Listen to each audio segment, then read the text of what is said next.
the president saying, and it was entitled, "Better Red Than Dead."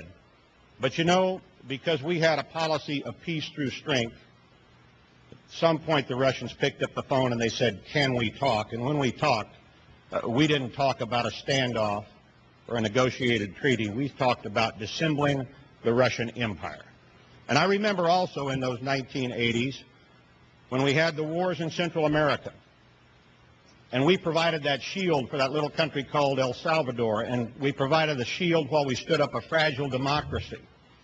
And liberals across this nation said, this is going to be America's Vietnam. Remember that? In fact, I think there's a lot of liberals who have died of old age waiting for the next Vietnam, very anxiously. But it wasn't. And today, Salvadorans are standing side by side with us in Iraq. Now, we're trying to expand freedom in a very difficult, tough part of the world right now. And it's tough work, and it's difficult work, and it's dangerous work.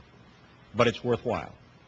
I saw the Secretary of Defense 2 days ago, and I gave him a plan that I've worked up that I'm going to try to develop here over the next several weeks. It's a plan for the right way to rotate out of Iraq, to rotate American troops out as we rotate Iraqi troops into security positions. It's based on operations.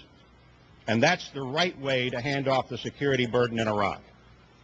But what the Democrats tried to do this last week, and what they're going to try to do, and you've seen the talk about cutting off supplemental appropriations, and you've seen the talk about how the troops won't be able to go. They won't have, and I'm quoting them, they won't have the training, they won't have the equipment. Ladies and gentlemen, if the Democrat leadership of the United States House of Representatives tries to cut off reinforcements or cut off supplies for our troops who are engaged on the battlefield, our troops will never forgive them, and the American people will never forgive them.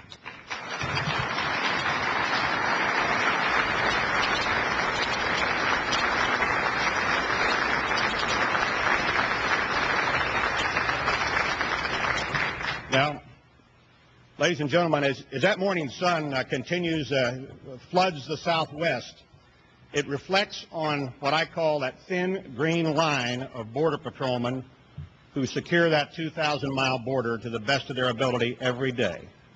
And they're trying to secure a border that right now is wide open. And through that border in 2005, along with the hundreds of thousands of people who came across the border from Mexico, who were citizens of Mexico, we arrested 155,000 people who came across from Mexico who weren't citizens of Mexico.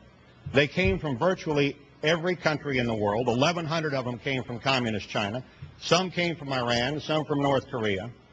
And the reason they came is because everybody in the world now has a television set, and they know that the southern border of the U.S. is open. Well, let me tell you, I built the border fence in San Diego, and I built it against a lot of complaint. It's a double fence. And when we built that fence, the border between San Diego and Tijuana, Mexico, was a no-man's land. It was a land that was roamed by armed gangs that robbed and raped and murdered. It was so bad that Joseph Lombaugh wrote the best-selling book, Lines and Shadows, about that difficult piece of territory that was owned by nobody. Well, we built the double fence in San Diego, and we knocked back the smuggling of people and narcotics by more than 90%. And we reduced the crime rate in the city of San Diego after we built the border fence. By FBI statistic, the crime rate in the city of San Diego fell